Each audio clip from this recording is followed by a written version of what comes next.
한 발 더 깊이 있게 뉴스 속으로 시사인이 만드는 정치 라이브 김은지의 뉴스인 10월 7일 방송 시작합니다. 안녕하세요. 저는 시사인 김은지 기자고요. 더욱더 반갑다라는 인사드리면서 첫 번째 코너 들어가겠습니다. 쏟아지는 뉴스에 어떻게 반응해야 될지 알려드리는 시간 뉴스 리액션입니다. 김양아 기자 안녕하세요. 네, 안녕하세요. 네, 신인규 변호사님 든든합니다. 반갑습니다. 네, 시대정신TV의 신인규입니다. 네, 반갑습니다. 지난주에 잘 부탁드렸고 잘 감사했습니다. 아, 매우 떨렸는데 그래도 무사히 너무 잘하시던데요. 잘했습니다. 아유, 감사합니다. 네, 많은 팬분들이 지금 또 인사를 해주고 계시는데요. 첫 번째 뉴스 키워드 들어가 볼까요? 네, 이탈 내표는 누구? 네, 지난주 금요일에 최상병 특검법, 김건희 특검법 재표결에서 이탈표가 예상보다 많았다 이런 말이 나오고 있죠. 네, 김건희 특검법의 경우 찬성 194표, 반대 104표, 기권 1표, 무효 1표 이렇게 나왔는데요. 국민의힘 108명 의원 가운데 최소 4명이 이탈했다는 분석이 가능해집니다. 김건희 여사 리스크로 인해서 이 당심이 흔들리는 거 아니냐 이런 관측이 나오고 있는데요. 이 최상병 특검법도 재표결에서 이탈표가 최소 4표 나온 것으로 보입니다. 이 추경호 원내대표는 단일 대우 전선에는 문제가 없다고 거듭 강조하고 있지만 안철수 의원이나 김재섭 의원 등이 공개적으로 지금 김건희 여사 사과 문제를 제기하고 있는 상황입니다. 네, 이제 그런 가운데 한동훈 대표가 당내 세력 구축했다 뭐 이런 이야기도 있습니다. 네, 어제 저녁에 친한계 의원 20여 명과 만찬을 가졌는데요. 장동혁 최고위원과 박정아 비서실장 외에도 조경태 의원이나 김재섭 의원처럼 기존의 한동훈 캠프에 합류하지 않았던 이들도 참석한 점이 주목받고 있습니다. 한 대표는 이 자리에서 물러나지 않겠다, 믿고 따라달라 이렇게 당부한 것으로 전해지는데요.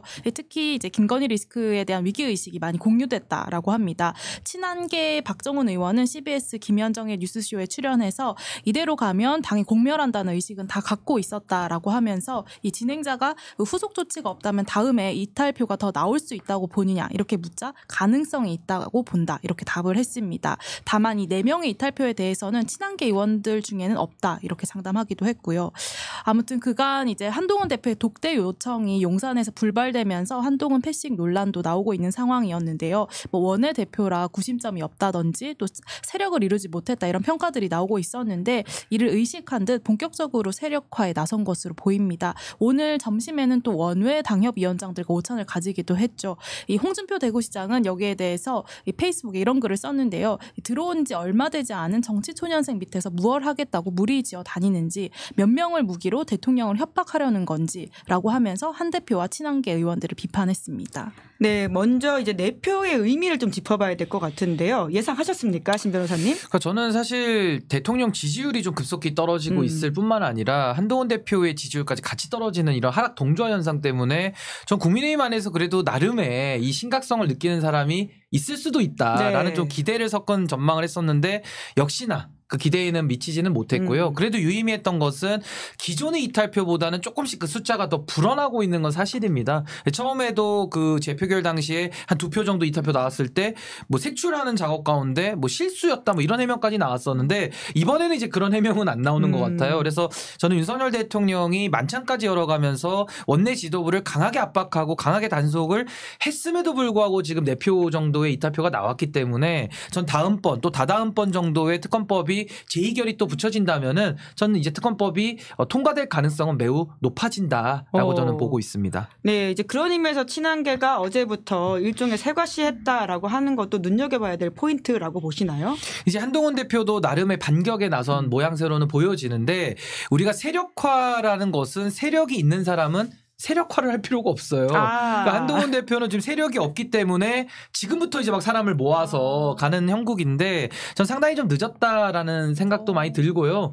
무엇보다 윤석열 대통령과 결국에는 한동훈 대표 사이에 미래 권력과 과거 권력 사이에 지금 충돌이거든요. 근데 그 충돌 속에서 제가 평가하기에는 아직까지는 윤석열 대통령의 힘이 더 세고 한동훈 대표보다는 조금 더 이런 당내 영향력 이게 좀 더 강해 보이거든요. 그런 차원에서는 한동훈 대표가 나름의 노력은 하겠습니다만은 그 노력이 결국 결실까지 맺는 그 자리까지 가기는 좀 매우 어려워 보인다. 전 그렇게 보고 있습니다. 특히 눈에 띄는 게 조경태 의원과 이제 김재섭 의원이지 않습니까? 그 둘은 왜 갔다고 보세요? 이제 그 분들은 사실 이제 그 소위 말해서 경선 때 직접 도왔던 분들은 아니지만 지금 당내 상황에서는 그래도 한동훈 대표 쪽에 힘을 실어줘야 되겠다. 나름의 이제 민심 쪽을 바라보는 의원들이긴 한데 결국 윤석열 대통령이 상대이기 때문에 조금 더 강력한 의지와 강력한 수단들을 동원해도 어려운 싸움이거든요. 근데 저는 지금 뭐 조경태 의원이나 김재섭 의원 정도의 마치 한동훈 대표가 주최하는 만찬에 참여하는 정도로서 목소리를 내는 것은 매우 부족하다. 전 조금 더 단결된 강력한 메시지가 좀 나와줘야지 윤석열 대통령과 좀 비등한 싸움을 할 수 있지 않을까라는 생각이 듭니다. 주진우 의원이라고 하는 상징적인 친윤계 인사가 움직였다는 건 어떻게 보세요? 뭐 주진우 의원 같은 경우는 뭐 양다리 아닐까 싶어요. 양다리다. 검사 출신이기도 하고 뭐 엄마도 좋고 아빠도 좋다 뭐 이런 것 같아요. 그래서 뭐 주진우 의원의 그 만찬 참석에 대해서 큰 의미를 부여하기는 어렵고 나름대로 이제 한동훈 대표가 본인의 힘을 대외적으로 좀 보여주려고 하고는 있는데 전 그것이 좀 상당한 좀 암초에 부딪힐 가능성이 매우 높다. 전 현재로서는 그렇게 예상하고 있습니다. 네, 두 번째 뉴스 넘어가 볼까요? 네, 부산 금정 민주당 조국혁신당 단일화. 네, 부산 금정구청장 자리에서 이제 민주당 후보가 야권 단일 후보로 결정됐습니다. 네, 이틀간 단일화 여론조사를 실시한 결과 민주당 김경지 후보로 확정이 됐습니다. 조국혁신당의 류재성 후보는 사퇴해서를 제출하게 되는데요. 이 양당은 윤석열 정권 심판이라고 하는 이 공동의 목표를 위해 협력하기로 했다고 밝혔습니다. 또 혁신당은 이 후보를 내지 않은 인천 강화군수 보궐선거에서도 민주당 후보를 지원할 의사가 있다고 밝히기도 했는데요. 이 조국 대표는 페이스북에 민주당과 혁신당이 같은 길에 서 있음을 정확히 목도했다 이렇게 올렸습니다.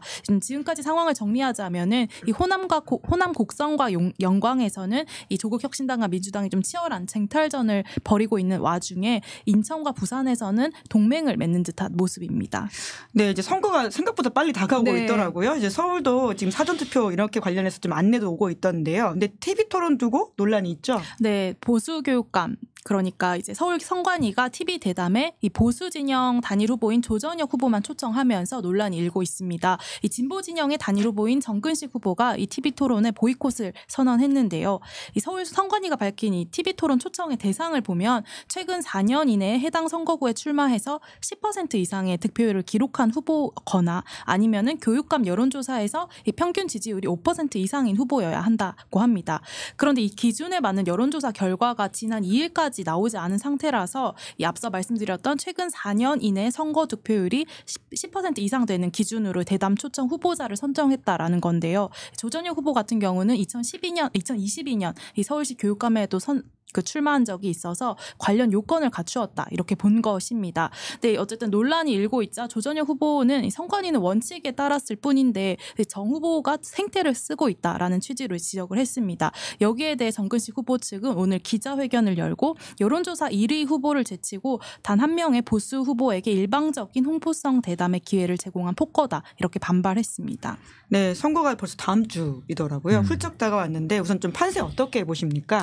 우선은 이게 사실 재보궐 선거기 때문에 사실 이번에도 어느 정도 결과는 나오겠습니다만은 그걸 전체 민심으로 좀 확대하기에는 좀 한계는 있다라는 생각이 드는데 우리나라 선거 지형이라는 것이 과거에 그 탄핵 대선 있지 않습니까? 박근혜 대통령 탄핵당한 이후에 치러진 대선도 문재인 대통령이 당선은 됐습니다만은 사실 그때도 보수 진영의 표를 다 더해보면 사실 또 숫자가 많거든요. 그리고 이번에도 총선에서 국민의힘이 대패를 했습니다만은 사실 PK 지역에서는 또 꽤 나름의 선전을 한 것도 사실이란 말입니다. 그렇기 때문에 이번 선거는 사실 윤석열 대통령에 대한 낮은 국정평가, 국정 운영에 대한 낮은 지지도에도 불구하고 사실 민주당에게 그렇게 꼭 유리한 선거만은 아니다라는 게 이제 저의 평가고요.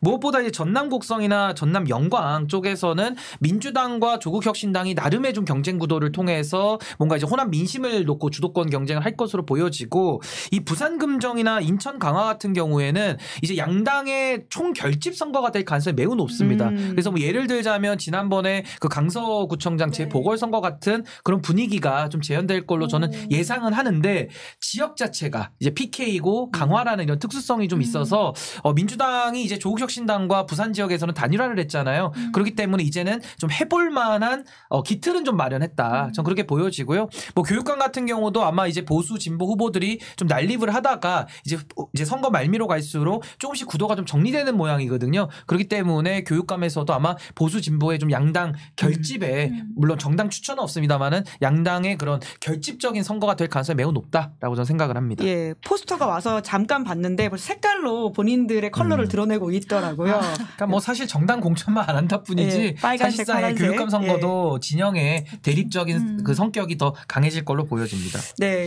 이제 그렇게 되면 이제 주요 정치 이제 차기 주자들의 운명도 이 선거와 좀 연관이 있지 않을까라는 생각이 드는데요. 어떻게 예측을 하십니까? 근데 아무래도 선거의 승패와 상관없이 전 이재명 대표나 조국 대표는 큰 영향은 없을 것 같아요. 왜냐하면 당내 이미 기반이 튼튼하기 때문에 물론 이제 사법적 리스크는 이제 법원의 시간이기 때문에 그건 논외로 하더라도 이 선거에 큰 영향은 못 받을 것 같고 문제는 한동훈 대표죠. 그러니까 한동훈 대표 입장에서는 정말 이번에 강화 선거와 부산 금정 선거를 다 이기지 못하고 한 군데만 이기고 한 군데만 패배하더라도 아마 당내에서는 책임지라는 목소리 나올 거거든요. 지금도 가뜩이나 한동훈 대표를 보면서 좀 언제 당대표를 좀 바꿀 수 있을까 이런 여론들이 지금도 많은데 만약에 선거까지 패배를 한 곳이라도 하게 되면은 아마 한동훈 대표 물러나라 라는 그런 의견들이 많이 나올 걸로 예상이 되기 때문에 아마 한동훈 대표에게는 앞으로 10월 16일 또 16일이 지난 이후도 상당히 힘든 시간이 좀 예상되어 있다라고 저는 봅니다. 한동훈에게 10월 16일은 중요한 날이다. 뭐 더 넓게 말하자면 이번 겨울은 매우 추운 겨울이 될 것이다. 추운 겨울이 올 것이다. 아주 춥습니다. 야, 예, 인터 그렇게 이즈 커밍. 봅니다. 네. 그렇게 자, 봅니다. 예, 세 번째 뉴스 키워드 넘어가 볼까요? 네, 명태균 내가 더 좋으니 천공이 날아갔겠지. 네, 오늘 동아일보와 인터뷰에서 한 말이죠. 네, 2022년 대선 당시에 윤 대통령의 서초동 자택이죠. 아크로비스타를 수시로 방문하면서 명 씨가 정치적 조언을 건넸다고 이 인터뷰에서 밝혔습니다.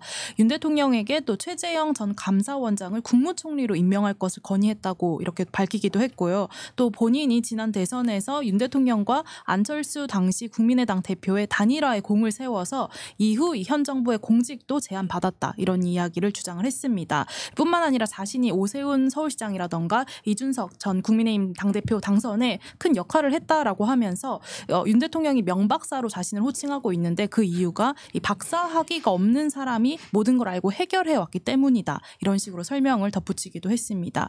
또 하나 주목받는 지점이 역술인 천공에 대한 언급인데요. 명태균 씨는 내가 더 좋으니까 그가 날아갔겠지라고 하면서 이 민주당은 바람을 일으키는 반면 자신은 산을 만든다. 나는 판을 짜는 사람이다. 이렇게 설명을 했습니다. 하지만 이제 조국혁신당 박은정 의원실이 낸 자료에 따르면 이 명태균 씨가 운영했다고 알려진 미래한국연구소가 이 불법 여론조사를 이유로 선거 여론조사 심의위원회로부터 여러 차례 고발을 당해서 벌금형이 확정되고 과태료 처분을 받은 것으로 드러났습니다. 또 김영선 전 의원실의 회계 책임자였던 강희경 씨가 유튜브 방송 스픽스에 출연해서 명태균 씨가 윤 대통령에게 제공한 여론조사의 대가로 받은 것이 김영선 전 의원의 재보궐 공천이라고 주장한 점도 현재 눈길을 끌고 있습니다. 네, 강희경 씨가 자기 이름과 얼굴을 드러내고 이제 인터뷰까지 본격하기 시작한 모습인데요.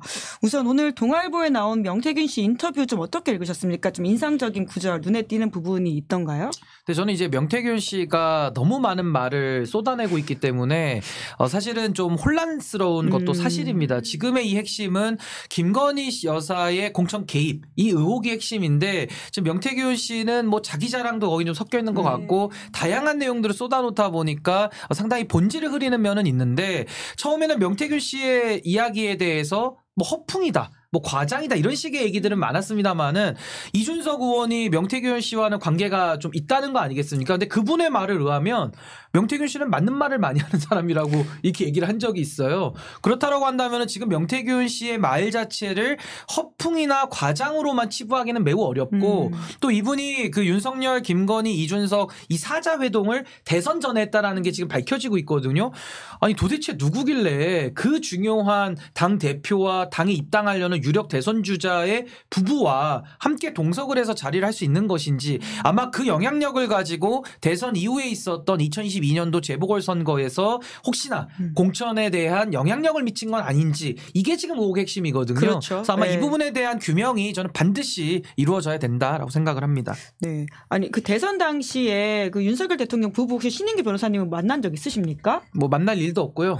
네, 이제와 생각해보면 만나고 싶지도 않습니다. 네. 아 근데 네. 명태균 씨는 만났다는 거 아닙니까? 그 뭐 어떤 신분이 확실하지도 않은 상황에서 이제 그렇게 본다면 명태균이라고 하는 사람의 영향력을 허풍이로만 보기 어려운 지점들은 있죠. 그러니까 이거죠. 공천이라는 것은 공직 후보자 추천이라는 정당의 고유한 권한이거든요. 근데 이 고유한 권한에 대해서 지금 정당이 윤석열 대통령에 의해서 사유화되었다라는 지금 그 평가를 많이 받고 있는데 그 사유화의 틈바구니 속에서 명태균이라는 사람이 뭐 불법적인 일들을 동원을 해서 예를 들어 뭐 여론조사 같은 것도 비용 안 받고 지속적으로 해줬다고 한다면 정치자금법 위반 문제나 사전사후 뇌물죄가 반드시 검토가 돼야 될 것 같거든요. 그러니까 이런 상황 속에서 영향력을 키워왔다라고 한다면은 대선 이기고 나서 바로 치러지는 보궐선거에서 명태균 씨가 자신의 지분을 충분히 주장했을 가능성이 매우 높고요. 실제로 김영선이라는 분이 의원으로 당선까지 됩니다. 네. 공천도 되고요. 그러니까 이런 식의 영향력을 미쳤다라는 것을 우리가 전제해서 본다면은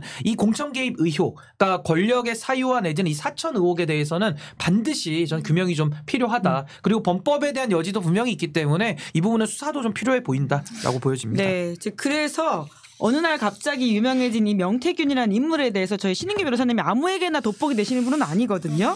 이제 그래서 오늘은 망원경을 좀 대보려고 합니다. 아니 그래서 제가 왜 이분까지 제가 이 망원경을 들여다 저희 창원까지 좀 봐야 네. 되거든요. 그래서 좀 하여튼 의아하긴 하지만은 그래도 요즘 워낙 핫하시니까 제가 조금 분석을 하자면 이 명태균 씨 같은 경우에는 이제 여론조사 쪽에 좀 전문성을 가진 사람으로 일단 알려져 있어요. 물론 여론조사라는 것도 조사냐 조작이냐는 추후에 더 밝혀져야 될 부분이 있는 것 같고요.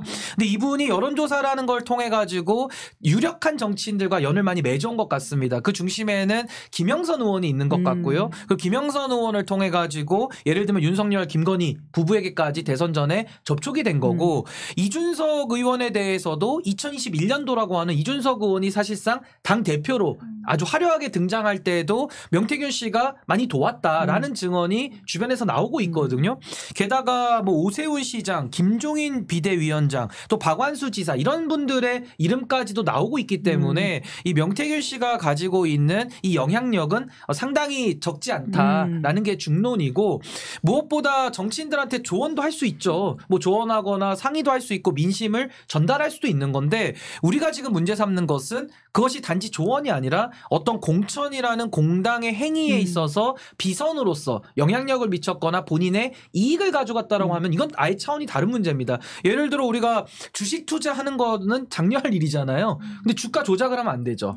그러니까 딱 요 차이입니다. 그래서 저는 명태균 씨가 주식만 한 게 아니라 뭐 단타만 많이 친 게 아니라 이분이 정말 주가 조작까지 나아갔다라고 하면은 이거 위법 사항이 많이 나오는 거기 때문에 전 이런 부분들에 대해서 이제는 2022년도 5월달 그리고 2024년도 2월달, 3월달에 걸쳐서 여러 가지 그 김건희 씨의 공천 개입에 어느 정도 영향력과 역할을 했느냐 이게 지금 밝혀져야 될 핵심 문제다라고 저는 생각을 합니다. 본인은 부인하고 있지만 이제 명태균 씨를 향해서 이제 있는 어떤 의혹 중에 하나가 이제 정치 브로커 아니냐라고 하는 것인데요. 사실 여의도의 목카페에 가면 그렇게 보이시는 분들 꽤 많잖아요. 신 변호사님도 많이 보셨을 텐데 신 변호사님 나름대로 이 정치 브로커 아닌 사람을 구분하는 방법이 있으신가요? 일단은 그 브로커들이 말이 상당히 많고 또 과장과 그 본인 얘기를 하는 게 아니라 남 얘기를 많이 합니다. 어떻게요? 그러니까 뭐 난 누구와 친해. 근데 그 사람 얘기를 많이 해요. 친분을 굉장히 드러낸다. 자기를 내세울 게 없다 보니까 다른 사람의 권위에 의존해서 이야기를 많이 하고 또 우리 명태균 씨도 얘기 들어보면은 뭔 말하는지 잘 못 알아듣겠거든요. 이 말 저 말 막 쏟아내기 때문에 그래서 그렇게 좀 말이 많은 사람 좀 조심하게 봐야 될 필요가 있는 거고 저는 뭐 정치 브로커라는 거는 당연히 문제가 되지만은 여론조사나 정치 컨설턴트와 정치 브로커는 다르죠. 그렇죠. 왜냐하면 컨설턴트라는 것은 정해진 비용을 받고 그 용역을 주는 게 정치 컨설턴트라면은 브로커 내지는 이런 뒤에서 비선으로서 영향력을 끼치는 사람들은 이게 사실 범죄 영역에 가는 거거든요. 그렇다면 이런 분들은 본인의 영향력을 갖다가 공적인 권한을 사실상 매수하는 이런 식의 매간매직의 단계까지 가는 거기 때문에 이거는 뭐 선을 넘어도 많이 넘었다라는 생각이 좀 듭니다. 네, 브로커 의혹주의보에 대해서 저희가 잠깐 이야기했고요. 끝으로 간단하게 마지막 키워드 하나 할까요? 네, 22대 첫 국정감사 시작. 네, 오늘부터 시작됐죠? 네, 오늘 첫날인데요. 행안위와 과방위, 정무위 등 이 상임위 곳곳에서 여야가 충돌을 했습니다. 과방위에서는 이진숙 방통위원장이 출석을 했습니다. 당초 불출석할 것으로 예상이 됐으나 이 민주당 의원들이 동행 명령장을 발부하겠다고 하자 이제 출석하는 쪽으로 됐고요. 또 민주당은 어쨌든 22대 첫 국정감사를 김건희 여사 국감으로 만들겠다고 밝히고 있는 상황인 만큼 앞으로도 좀 각종 의혹이 화두에 오를 것이다. 이런 관측이 나오고 있는데 반면 국민의힘에서는 이제 이재명 대표의 사법 리스크를 거론하면서 맞불을 놓고 있는 상황입니다. 네, 신 변호사님 보시기에 이제 관전 포인트 하나 좀 짚어주신다면 뭐가 있을까요? 근데 저는 이제 다들 김건희 국감 그건 뭐 피할 수 없는 현실인 것 같습니다. 아무래도 대통령이 계속 지속적으로 비이성적이고 반헌법적인 거부권 행사를 하고 있기 때문에 당연히 김건희 정국이 될 수밖에 없는데 저는 그래도 딱 하나를 좀 부탁드리자면은 이 의료 대란 문제 여기에 대한 관심과 해결에 대한 노력 이걸 저는 이번 국감 때 좀 반드시 해야 될 것 같고요. 왜 이러한 의사결정이 이루어질 수 있었는지에 대한 좀 문제 분석도 전 좀 반드시 들어가야 된다라고 저는 생각을 합니다. 네, 국감 하시는 분들이 신 변호사님 말씀을 귀담아서 꼭 해주시길 바라겠습니다. 그럼 두 분 수고 많으셨습니다. 고맙습니다. 네, 감사합니다. 네, 저는 1부 마치기 전에 광고 안내하겠습니다. 인터넷 TV 설치 정수기 렌탈을 전문으로 하는 인터넷 비교원을 소개합니다. 인터넷 TV 가입 시에 최대 48만 원, 정수기 렌탈 시에 최대 30만 원, 쓰시던 휴대폰 그대로 통신사 변경 시에는 최대 30만 원, 총 최대 108만 원의 혜택을 받으실 수가 있는데요. 여기서 끝이 아닙니다. 시사인 유튜브 시청자만의 혜택이 있는데요. 인터넷 비교원 가입 시에 시사인 유튜브 시청자라고 말씀하시면 웰세이브의 비타민 B 제품을 추가 사은품으로 드린다라고 하니까요. 절대 놓치지 마십시오. 지금 바로 1670-2571로 상담받으시거나 네이버에 인터넷 비교원을 검색하시면 됩니다. 자, 그럼 잠시 후에 저는 박지원의 내가 해봐서 아는데 코너에서 뵙겠습니다. 2부에는 박지원 의원 그리고 봉지욱 기자가 특별하게 함께합니다. 기다리시는 동안 구독, 좋아요, 알림 설정 부탁드리겠습니다. 고맙습니다. 비교원